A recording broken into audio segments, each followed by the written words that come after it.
And Dylan Brown joins us now with his story of the day. Hi, Dylan. Hey, Heather, how you doing? Pretty good. How are you? No, not too bad. All right, good. Okay, so you had a big story today. You've been Yes. following this one. Yeah, this is the Polston after the grand jury report came out. But tonight we focused on Governor's Day before. We focused on different avenues, but today I mainly focused on former Cleveland County Sheriff Chris Amison. Okay, let's take a look.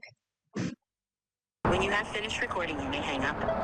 Hey, Amison, it's Dylan Brown with Kfor. Former Cleveland County Sheriff Chris Amison didn't answer our calls after we got these calls between convicted felon Sarah Polston, her husband Rod, while she was locked up under Amison's watch. Amison said to have shown preferential treatment while she was locked up for driving drunk and nearly killing 19-year-old Michaela Borrego. While Borrego was learning to walk and talk again, Polston trying to get things smuggled into Cleveland jail. She supposedly got a tablet and Chick-fil-A. You can smuggle in a hair tie. I don't think that's a big deal.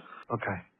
I definitely will. Our commitment to preventing contraband in the jail remains resolute, and we will persist in these efforts. That was November 2023. 2 jailers arrested in his jail after bringing contraband inside the detention center. So does that accountability stretch to the sheriff? If you talk to Amison before you come in, you might ask him if there's anything else that you can bring up here. In a grand jury report, Amison admits he wanted to do the Polstons a solid. I'm waiting for Chris to message me back on when he can meet me up there. He's looking at his schedule. You're probably going to get moved, hopefully today or tomorrow. It was disgusting, frankly. Attorney Matt Swain says that preferential treatment couldn't have been just for Polston. I do think it's ironic that, he, in receiving his criminal charges, I believe that he received preferential treatment. We haven't seen his mugshot floating around like we would somebody that was processed through the Cleveland County Jail. This is the newly released mugshot. Amison at the Edmond Police Department after his embezzlement charges in April. Swain says Amison has many friends in high places. I wish that I could say that I was surprised, but I think it was just, par for the course based on how he was running the Sheriff's Department. Despite the grand jury report, the Attorney General's office says Amison won't be facing criminal charges. In Cleveland County, Dylan Brown, Oklahoma's News 4.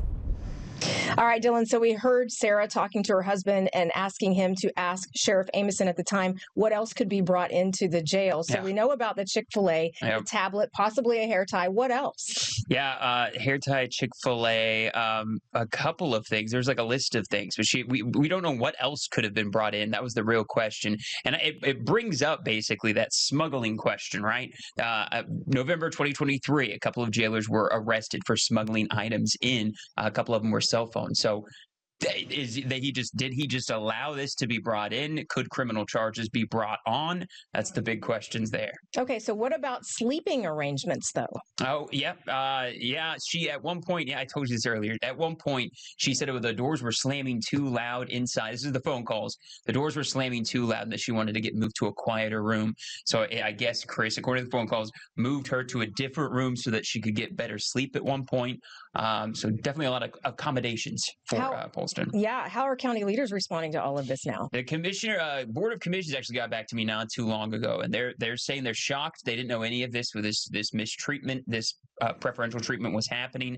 They're very upset about it. A full quote is going to come at you at kfor.com as to how the commission's responding, though. And can former Sheriff Amison, can he face any charges or no?